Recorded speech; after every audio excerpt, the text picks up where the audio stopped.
نحمده ونصلي على رسوله الكريم اما بعد. ہم سب لوگ کھانے پینے کے تعلق سے اہتمام کرتے ہیں. ہر شخص اس کی کوشش کرتا ہے کہ اپنی حیثیت کے اعتبار سے اچھا اور عمدہ سے عمدہ کھانا دسترخوان پر ہو اور اس کے کھانے کا وہ اہتمام بھی کرتا ہے. لیکن ایک مسلمان کے لیے قابل غور بات یہ ہے کہ کھانے پینے کی فکر زیادہ ہو اور اس کی طرف توجہ زیادہ اگر رکھے اور دل پر توجہ نہ ہو تو جسم تو صحت مند ہو جائے گا، لیکن اسی کے ساتھ نفس یہ طاقتور ہوتا ہے. جسم جو مضبوط ہوگا نفس جو ہے اسی وہ طاقتور ہوگا اور نفس حاوی رہے گا. اور ظاہر ہے کہ نفس اگر حاوی ہے تو پھر اعمال صالحہ، نیکیاں، طاعت ان کی توفیق نہیں مل پاتی اس میں. اس لیے ضرورت اس بات کی ہے کہ جس طرح جسم کے صحت مند رکھنے کی اور اس کو توانا تندرست کرانے کی ہم کوشش کرتے ہیں، اس سے کہیں زیادہ ہماری فکر یہ ہو کہ ہمارا دل جو ہے یہ تندرست رہے، توانا رہے. دل پر ہماری جتنی توجہ رہے گی اور اس کو ہم تندرست بنانے کی فکریں اگر رکھیں گے تو پھر روحانیت کا غلبہ ہوگا.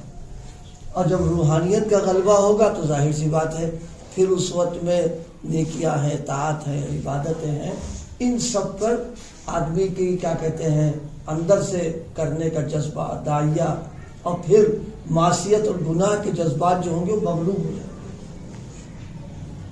نفس جو ہے اس کو جتنا کھلایا پلایا جائے گا وہ سرکشی پہ آئے گا. اور اگر روح پر توجہ دی جائے اور دل پر توجہ رکھی جائے تو پھر نفس اپنے آپ مزمحل اور کمزور پڑ جائے گا. اور جب یہ کمزور پڑے گا تو پھر ظاہر بات ہے دین پر چلنا، دین کے اعمال کا کرنا اور ساری باتیں اس کے لیے آسان ہو جائیں گی. آج امت میں عمومی طور پر جو توجہ ہو رہی ہے وہ جسم پر ہے.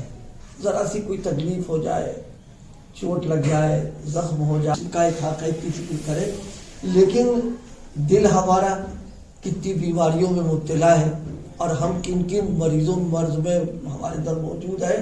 اور صحیح بات تو یہ ہے دل جو ہے یہ خانہ خدا ہے، یعنی اللہ پاک نے اس کو اپنے لیے بنایا. تھوڑی دیر کے لیے ہم لوگ سوچیں اپنے طور پر، آج اگر ہمارے گھر میں کوئی غیر گھس جائے، مسلط ہو جائے، یہ تو بہت بڑی بات ہے. گھر میں کوڑا کباڑ اگر ڈال دے اور گندگی ڈال دے تو ہم کو برداشت نہیں ہوتا ہے اور ہم جناب والا اس سے مقابلہ کرنا اور اپنا انتقامی جذبہ پورا ہمارا آ جاتا ہے کہ تمہاری ہمت پڑ گئی ہمارے گھر میں کوڑا ڈالنے کی، گندگی ڈالنے کی. اور نہ یہ کہ کوئی اگر مسلط ہو جائے تو پھر تو ظاہر سی بات ہے ہم قانونی تدبیر بھی کرتے ہیں اور طاقت کو بھی استعمال کرتے ہیں.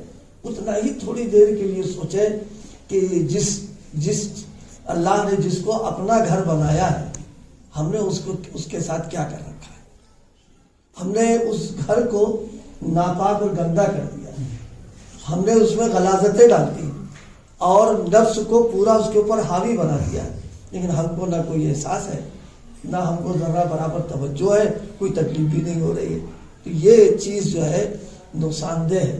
ضرورت اس بات کی ہے کہ ہماری توجہ دل پر بھی ہو. یہ نہیں کہا جا رہا کہ جو ہے جسم پر توجہ ہی نہ کرے، وہ یہ امانت ہے، کرنا ہے، لیکن دل پر توجہ زیادہ بڑھا کے رکھنا چاہیے. جو لوگ اپنے دل کی نگرانی رکھتے ہیں، دل پر توجہ رکھتے ہیں، ذرا سا بھی 19-20 جہاں ہوا وہ بے چین ہو جاتے ہیں. جب تک اس کی تلافی نہیں کر لیتے ہیں اور اس کا علاج نہیں کر لیتے اس وقت تک ان کو چین نہیں پڑتا ہے. آج 19-20 کیا، آج تو ہمارا حال تو بہت، اللہ پاک ہم سب پر رحم فرما دے، بہت برا حال ہو رہا ہے ہمارا. تو اس وقت میں جو بات عرض کرنے کی تھی، کرنا ہے خاص طور سے اپنے کو شامل کر کے کہ بھائی ساری دنیا جس میں محنت کر رہے اور ہم بھی کر رہے تو ہم ان میں فرق ہی کیا رہ گیا. جو وہ کام کر رہے ہیں وہی ہم بھی کر رہے ہیں. ہمارا امتیاز یہ ہے جسمانی فکر کے ساتھ اپنے دل کو بنانے کی، سنوارنے کی، اور اپنی روح کو توانا تندرست کرنے کی ہم فکر کریں، اس پر توجہ دیں، اور جتنا دل پر توجہ دیں گے روح اتنی طاقتور ہوگی۔ اور ایک بات ذہن میں رکھیے، روح جتنی طاقتور ہوگی یہ جسم قیمتی بنے گا، اور جسم چاہے کتنا اچھا ہو جائے، روح اگر ہماری کمزور ہے تو جو ہے جسم بے قیمت ہے۔ وہ سمجھانے کے لیے ساتھیوں سے کہا کرتے ہیں کہ دیکھو عالی شان محل ہے، کوٹھی بنی ہوئی ہے، اور اس میں اینٹ گارے کا کام کرنے والا رہتا ہے، رکشا چلانے والا رہتا ہے، تو بلڈنگ ہے تو بہت اچھی، لیکن گزرنے والا کہتا ہے یہ رکشے والے کی ہے اور یہ اینٹ گارے والے کی، تو جو کہنے والے کے دل میں بھی کوئی عظمت نہیں اور سننے والے کی بھی کوئی اوقات نہیں، ارے رکشے والا رہتا ہے اس میں۔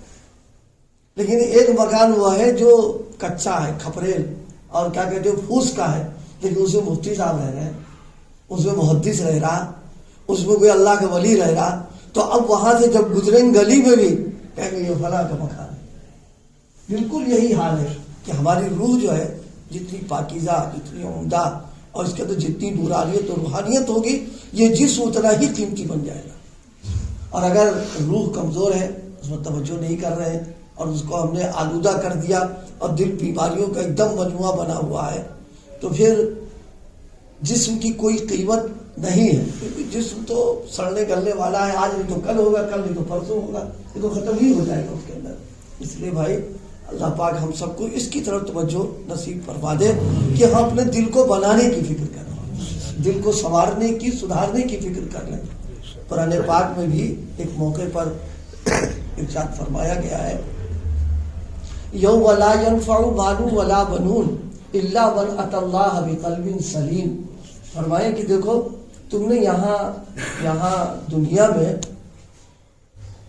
بنیادی طور پر انسان کے کام وقت پر آنے کے لیے دو ہی چیزیں ہوتی ہیں، ایک تو مال دولت جو جس نے اسباب کما لیا ہے، اور ایک اس کے اعزاء اقربا دوست احباب، وہی دونوں ساتھ دیتے ہیں۔ اللہ پاک فرما رہا ہے یہ سب زور ہمارے یہاں نہیں چلے گا، بس ہم تو صرف قلب سلیم تم سے مانگ رہے ہیں، الا من اتى اللہ بقلب سلیم۔ اور قلب سلیم حضرت شاہ عبد القادر صاحب مفسر دہلوی رحمۃ اللہ علیہ نے ترجمہ کیا ہے پوروی لفظ میں بے روگ والا دل، جس میں کوئی بیماری نہ ہو، ایک دم صاف ستھرا بالکل ہو۔ اور لکھا ہے صوفیہ نے دل جتنا آئینے کی طریقے صاف و شفاف ہو جائے گا تو پھر عالم بالا کی چیزیں جو اس کے اندر آنا شروع ہو جائیں گی، اللہ تعالیٰ کی طرف سے علوم کا فیضان ہوگا، اللہ تعالیٰ کی طرف سے حقائق آئیں گے، نئی نئی باتیں آئیں گی، لیکن آئینہ جب صاف ہو جائے گا۔ ہم جانتے ہیں آئینہ گندا کر رکھا ہے ہمارے سامنے تو اپنی صورت نہیں دکھائی پڑے گی، دوسرے کیا دکھائی پڑے گی، لیکن اگر آئینہ صاف ستھرا ہے تو باہر وہاں سے گلی سے کوئی گزرے گا اس کا عکس پڑنا شروع ہو جائے گا۔ اسی طرح جن لوگوں کے قلوب بالکل صاف شفاف ہوتے ہیں ان کو وہاں سے مناسبت ہو جاتی ہے، اور اس کی بنیاد کے اوپر بہت سارے معاملات اس کا عکس پڑنا شروع ہو جاتا ہے اس کے اوپر۔ یاد آ گئی بات اس وقت حضرت علماء کی برکت سے، غزوہ بدر کے موقع پر نبی علیہ الصلوۃ والسلام سجدے میں پڑھ کر جو دعا مانگی ہے وہ تو دعا بہت عجیب ہے، جب پڑھیے تو آنکھوں میں آنسو آ جاتے ہیں آدمی کے۔ اس موقع پر حضرت صدیق اکبر رضی اللہ تعالیٰ عنہ نے فرمایا تھا قد کفت کا مناشدت کا یا رسول اللہ، حضور بہت ہو گیا، آپ کتنا مانگیں گے؟ آپ حضور تو مانگ رہے ہیں، لیکن چونکہ قلب اتنا صاف اور شفاف تھا کہ عکس آنے لگا کہ اللہ کی نصرت اب آ رہی ہے، اب مانگنا چھوڑ دیجیے، واپس ہو گیا سارا کام آپ۔ تو اس لیے بھائی بس اللہ ہم کو اس کی فکر نصیب فرما دے، دل صاف ہو جائے۔ اور ایک بات مشورتاً ہے، دل کو صاف رکھنے کے لیے ایک بنیادی چیز، آدمی اپنی فکر میں پڑے، دوسرے کی فکر میں نہ رہے۔ دوسروں کے معاملات و فکر میں اگر پڑ جائے گا تو ہر وقت الجھن اور کیا کہتے ہیں، بلکہ آج کے دور میں کچھ نہ کچھ مطلب اسی میں مشغول ہے، نہیں، اپنا ہی غم اتنا ہے کہ دوسرے کا تو موقع ہی نہیں مل رہا ہے یہاں پر۔ بس آدمی اس میں رہے کہ ہم بن جائیں، ہماری اصلاح ہو جائے، ہم ٹھیک ہو جائے، درست ہو جائے، ہمارا دل اصلاح ہو جائے کہ اللہ پاک کو پیار آ جائے کہ محنت کر کے آیا ہوا ہے، بس اب اسے قبول کر لو یہاں پہ۔ اور اللہ کے یہاں جب تک دل صاف ستھرا نہیں ہوگا اس وقت تک آگے کی منزل رکی پڑے گی. ارے بھائی ہم لوگ اپنا ابھی تو جمعہ کل ہی تو گزرا ہے, بالکل بہترین کپڑا دھلا کے آیا اور بدن میلا ہے, پسینہ تو بدبو آ رہی, پہن لیں گے اس کو, بھائی نہا لیں, تب ابھی نہائیں گے خالی نہیں, صابن لگا کے بالکل رگڑ کے صاف کر دیں گے. تو وہ دنیا کا کپڑا جو بمشکل تمام 1-2 ٹائم صاف ستھرا رہے گا, اس کے استعمال کرنے کی تو بدن ایک دم صاف ہونا چاہیے. تو جنت اور جنت کا لباس اور جنت کی چیزیں وہاں کے لیے گندے دل کے ساتھ تو نہیں جا پائیں گے. وہاں تو دل جتنا صاف ستھرا ہوگا اتنی خوش آمدید ہوگی وہاں پر, ورنہ پھر اللہ اپنے حساب سے دھلائی کرے گا. اللہ ہم سب کی حفاظت فرما دے. وہ بڑی خطرناک بھی ہے, بڑی مشکل بھی ہے وہ. تو اس سے جو گزارش کی ہے وہ یہ کہ ہم سب لوگوں کو جسم کی صحت کے ساتھ دل کو بھی صحت مند بنانا ہے اور اس کے بیماریوں کا, اس کے امراض کا علاج کرنا ہے تاکہ یہ دل بن جائے اور جس کا گھر ہے اس کے لائق بن جائے گا. وہ ہمارا تو کام ہے محنت کرنا اور نظر رکھی ہوگی. ہم تو خود کچھ نہیں کر سکتے ہیں. بس اسی تعلق سے ایک معمول سارے لوگ ارادے کریں کہ انشاءاللہ اس کو کریں گے انشاءاللہ سارے لوگ. وہ یہ کہ روزانہ اہتمام کر کے ذکر کا سلسلہ رکھا جائے. تھوڑا بہت ذکر ضرور کرنا چاہیے. یہ دل کی غذا ہے, روح کے لیے غذا ہے. یہ تھوڑا بہت ذکر ضرور کریں. یہ نہ سوچے کہ تھوڑا ہے, نہیں, تھوڑا ہی ہو اور مستقل کرتا رہے گا تو بس اس سے انشاءاللہ پھر جو ہے محسوس ہوگا اس کی روح میں تازگی ہے, قلب کے اندر بشاشت ہے, انبساط و فرحت کی کیفیت ہو رہی ہے ذکر کر لینے کی. حضرت والا علیہ الرحمٰن نے ایک موقع پر بہت سفر میں گئے ہوئے تھے, تو جو صاحب حضرت کے میزبان تھے ان کے یہاں گملے رکھے ہوئے تھے. تو فرمائے دیکھو یہ پھول مرجھائے ہوئے ہیں نا, تو مرجھائے تو تھے ہی, کہا دیکھو اس میں پانی ڈالو.